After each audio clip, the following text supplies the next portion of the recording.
يا رب العالمين الله الله صل على طه الأمين الله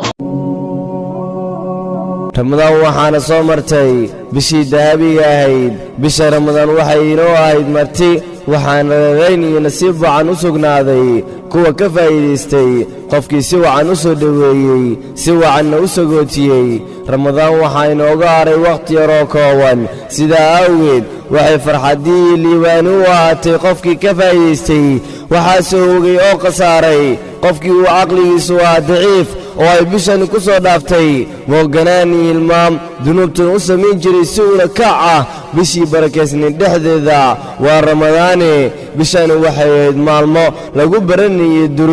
duruustaasoo ciwaankeedu ahaa sameeyo cimaado nabadgelyo bishii barakeysnayday waxaad ay dhammaan iyo xasilooni ka aatay naxariis badanaha xaggiisa nabadgelyo bishii dunuubta lagu dhaafiyay dhexdeedaay nabadgelyo bishii liska culeynayay naartay nabadgelyo bishii addoommada lagu ballanqaadiyey jannatul firdowsa maasanid waynu ka faa'iideysanay waxaynu ku leenahay dib noogu soo laabo waxaynu ku leenahay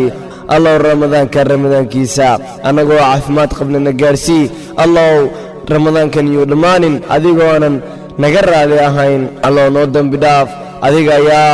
مدن بدافا الله نور حريسو أذيقا يا من حريستا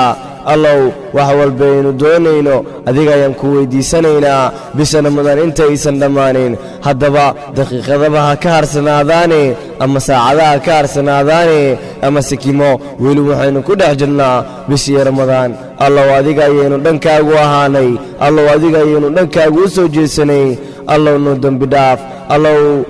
عافي ما النسي انت حنوسنا الله عافي انت هو عنو كمخن عنو قيدا الله سوء عليو انت جيران الله مركلا عافي انت ديمتي الله ونحريسو انت نولنا وابن آدمي وعدوما ذي الله يقنا نحريستا هذا كمان مرماني الله ونحريسو نبتقل يبشي دونبت لقدا في دحل ذاي